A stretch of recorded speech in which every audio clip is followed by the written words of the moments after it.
imagine for a moment you're walking through your house. It's a nice house. You've worked hard for it. But every single time you walk past the kitchen, you hear this little dripping sound. You ignore it because, well, you're busy. You have work. You have kids. Life is just chaotic. Right. But that drip, it's constant. Drip, drip, drip. Right. Now imagine that at the end of the year, a plumber comes in, opens up the wall, and tells you that tiny little drip actually rotted out your foundation and it cost you $30,000. That is a terrifying image, and unfortunately, it's the perfect analogy for what we're talking about today. It really is. Yeah. Because today, on the deep dive, we are looking at the financial plumbing of small businesses. Right. We've got a stack of research here, and it all centers on a specific methodology coming out of the Magic Valley area of Idaho. That's right. It's a case study on a company called Business Profit Strategies, or BPS. Right. And while BPS is the company, what we're really looking at is their whole approach. We're calling it the Idaho Business Blueprint. I like that. It's a framework that really challenges the standard operating procedures that most businesses just accept without a second thought. And the stakes are, they're really high. We're not talking about saving a few pennies on paper clips here. Not at all. We're talking about plug-in leaks that are draining, 2.5 to 3.5% of a business's total revenue? The source material for this was, honestly, it was a wake-up call for me. Just how much money is vanishing. It's like an invisible tax. It's money that leaves the community and just, ends up on a balance sheet in New York or San Francisco. Yeah. And the whole mission of this deep dive is to unpack the 3 pillars of this Idaho blueprint. It's processing, profit, and protection. I love the alliteration. So you have processing, that's stopping the bleeding. Profit consulting, which is finding the hidden leaks. And then protection, the wealth strategy part. But before we get into the mechanics, let's just set the stage a little. The who. We're looking at the work of a Robert Scharnhorst. Yes, a veteran in every sense of the word. He's based in Twin Falls, Idaho, and he's been in this industry since 1974. 1974, wow. That's over 50 years. Exactly. And when you have someone with 5 decades of experience, they aren't just reacting to the latest fintech trend. They've seen the whole thing. The entire evolution. From the old, knuckle-buster manual imprinters to the digital wallets we use today. That historical context is so crucial because he understands why the system is set up the way it is. Okay, so let's jump into that first pillar. The silent killer. Processing fees. I teased that number earlier, 2.5 to 3.5%. And to the average person, that's so small. Oh, it's just 3%. Right.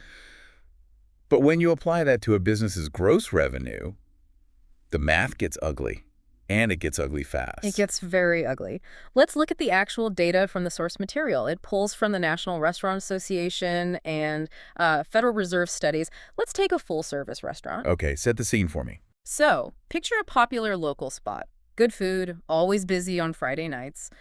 Let's say they're doing an average monthly volume of $85,000. Okay, a healthy business, not a massive chain. Exactly. According to the data, a restaurant at that level is losing roughly $2,465 every single month to processing fees. I ran the annual math on that before we started. That is $29,580 a year. Just think about what that money is. That's a salary for a part-time cook. Or a new industrial oven. It's a marketing budget that could double their customer base. Or, it's just profit that the owner should be taking home to their family. But instead, poof. It's gone. It's like having a ghost employee who shows up, eats food, does no work, and then demands a $30,000 paycheck. That is a perfect way to put it. And it scales up. The research also looked at medical practices, which really surprised me. Oh, yeah. A practice billing $120,000 a month, which isn't unusual for a busy clinic, is losing about $3,000 a month. That's $36,000 a year. And medical margins are already getting squeezed so tight by insurance companies, so that $36,000 is coming right out of the doctor's take-home pay. Precisely. And retail is in the exact same boat. A store doing $60,000 a month is handing over nearly $20,000 a year. So here's the question I always ask myself when I see these fees. Who is actually taking this money? Is it the bank? The person who made the card reader? Where does it go? It's a layered cake of fees. Wow. You have the interchange fee that goes to the bank that issued your card, so Chase, Citi, Wells Fargo. Okay. Then you have the assessment fee that goes to the brand itself, Visa, MasterCard. And then you have the markup, which is what the payment processor takes for their part. So everyone is taking a bite of your burger before you even get to serve it. Exactly. And for decades, business owners were just told, this is the cost of doing business, suck it up. Right. It's treated like electricity or rent. But here's the difference. When you pay rent, you get a building. When you pay for electricity, your lights come on.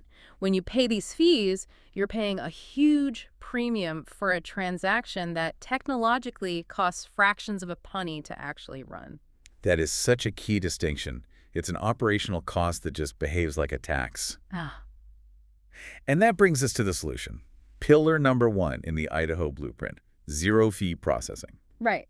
You might also hear it called dual pricing or cash discounting in the industry. Now, I have to be the skeptic for a second. Zero fee sounds like, well, it sounds like magic. Or maybe even a scam.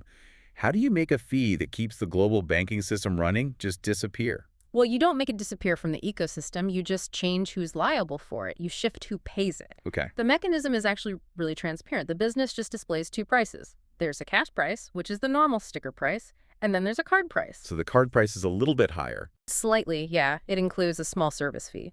So what happens is the cost of processing that transaction gets shifted to the customer who's choosing the convenience of using a card. So practically, if I'm buying a sandwich for $10, if I hand them a $10 bill, it's $10. If I tap my card, it might be, what, $10.40? Exactly. And here's the magic trick for the business owner. Mm. They get the full $10 in both scenarios. They get 100% of their revenue. They are no longer sharing that slice with Visa or MasterCard. I can hear people listening and wondering, is this actually allowed? I feel like I've seen signs before that looked, a little sketchy. Is it strictly legal? That's the most common question, and the answer is yes. The source material is very clear about this. It's legal in all 50 states. Okay. It specifically mentions it's fully compliant in Idaho, but, and this is a massive, that there is an asterisk here. I knew there was a catch. What is it? It has to be implemented correctly. You can't just take a Sharpie and write 50 cents extra for cards on cardboard and tape it to your register. Right, the DIY approach is probably a bad idea. A very bad idea. That violates the rules set by Visa and MasterCard. It can get your merchant account shut down completely. There are strict rules about disclosure, about how it appears on the receipt, how the terminal is programmed. The BPS program emphasizes that they are 100% compliant, which means they handle that whole regulatory headache. So the Idaho blueprint isn't just charge more, it's charge correctly so you don't get in trouble. That's it, exactly. And the result is what they call revenue recovery. We're not talking about pocket change. The average monthly savings they cite is between $500 and $3,000. Wow. That's immediate cash flow coming right back into the business. It's basically giving yourself a raise without selling one more thing. Yeah. You just changed how the money comes in the door. And that leads us perfectly into the second pillar, because once you plug that massive hole in the bottom of the boat, you start to realize there are still some other leaks. This is the profit consulting piece. I found this part fascinating because usually a payment processor just wants to sell you a terminal and then they leave. But this blueprint suggests you need to look at the whole operation. Right. The source material says that beyond just processing fees, most businesses have these hidden revenue leaks that account for another 3 to 8% of their gross revenue. 8%. That is huge. Where is that money even going? Is that like theft? It's rarely theft. It's usually inefficiency and what I'd call contract creep. The sources point to things like vendor overcharges, waste management contracts, linen services, telecom bills. Okay, give me an example. How do I lose money on trash pickup? All right, so imagine you open a restaurant. You sign a contract for a dumpster. You agree to a price. 3 years go by. You are so busy running the kitchen, you don't notice that the waste management company has raised your rate by 4% every 6 months. Or maybe they're charging you a fuel surcharge that was never in the original contract. Or maybe you're paying for 3 pickups a week when you really only need 2. It's the subscription model problem. I have that with streaming services, so I can only imagine it on an industrial scale. It compounds so quickly. And the BPS approach here involves what they call a 90-day window. They don't just give you advice. They actually go in, audit these expenses, and help plug the leaks. So they're kind of acting like a temporary CFO. In a way, yes. They're looking at margin optimization. If you recover 3% from card fees and another 5% from these operational leaks, you've fundamentally changed the profitability of your entire company. And you haven't sold a single extra burger. Not one. That's such a powerful concept. We get so obsessed with growth hacking, more customers, more likes, more traffic. This is more like efficiency hacking. It's saying you are already making enough money, you're just accidentally setting some of it on fire. And that realization is the perfect bridge to the third pillar. Because if you stop setting that money on fire, suddenly you have this pile of capital. What do you do with it? This is the protection and wealth strategy piece. And this feels really different from a typical merchant services pitch. It's very different. Usually those guys just want their commission. BPS is talking about converting business profit into personal freedom. This is where Robert Scharnhorst's 50 years of experience really comes into play. When you've been doing this that long, you know making money is only half the battle. Keeping it is the other half. And growing it, exactly. The source outlines services like exit strategy development, business succession planning, financial freedom roadmaps. Exit strategy is such a huge one. I feel like so many business owners just ignore it until it's way too late. Absolutely. They're so busy working in the business, they never plan how to get out of it. They just assume the business is their retirement fund. But if there's no plan, no asset protection, no clear succession path, that value can just evaporate when they try to sell. It's tragic to think about. Someone working for 30 years, building a community staple, and then they walk away with pennies because they didn't structure the exit correctly. The Idaho Business Blueprint suggests that your payment processor, because they have this clear window into your actual cash flow, is a natural partner to help you structure that long-term wealth. Okay, that connects all the dots for me. It's a ladder. Step 1, stop paying Visa your profits. Right. Step 2, stop overpaying your vendors. Step 3, use all that saved money to build a real retirement or a legacy. Precisely. It turns the payment terminal from just a cost center into the engine of a whole wealth strategy. Now, I want to pivot to the where and the who, because the source material is very proud of its location. We've mentioned Magic Valley, Twin Falls, Boise. Yeah. Why does location matter in a digital world? I can sign up for a card reader on my phone right now from a company in Silicon Valley. You can. And for a hobbyist or something, that's fine.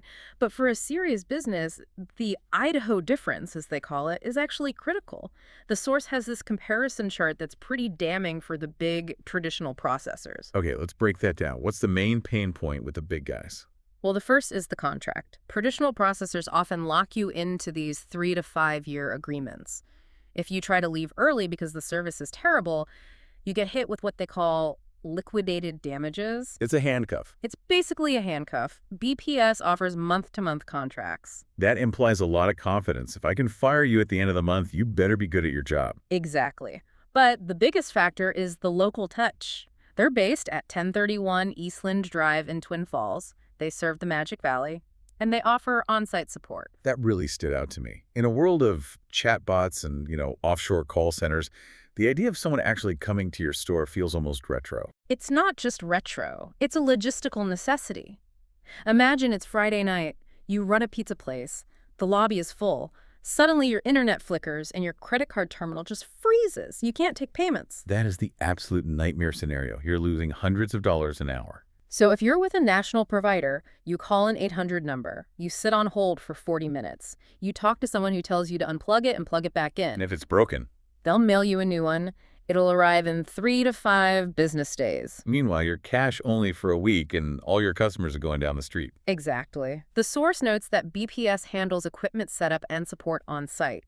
They promise a response within 24 hours, but the implication of being local, of being right there on Eastland Drive, is that they can physically get to you. They can bring a loaner terminal. They can fix the problem. There's a neighborly accountability there. If I know where your office is and we shop at the same grocery store, you're not going to leave me hanging.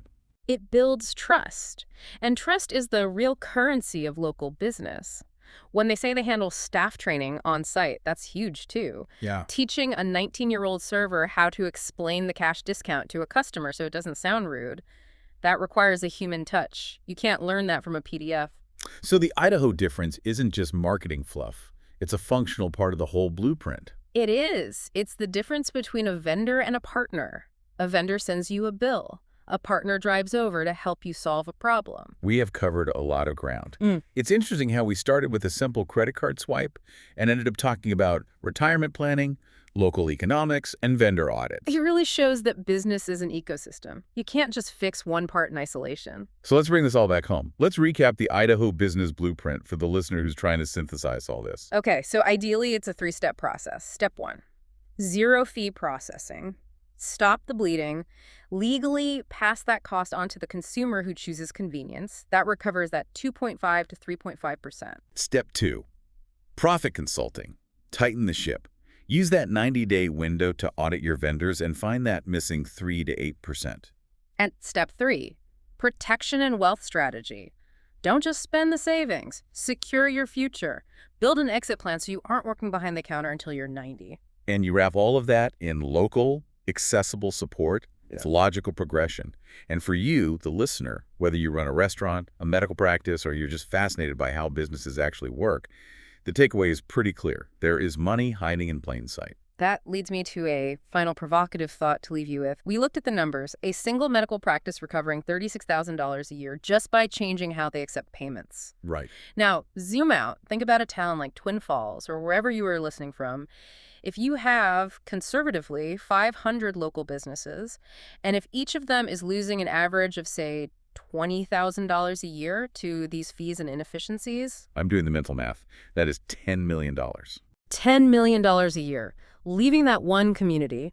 It's not going to employee wages. It's not going into local investment. It's not sponsoring the Little League team. It is just siphoned off to Wall Street banks and global credit card networks. That is a staggering amount of capital to just let go. It's like a localized recession caused entirely by transaction fees. Exactly. So the question is, if that capital were recovered and reinvested locally, what would that economy look like? How many jobs would that create? How much more resilient would that community be? That is the question of the day.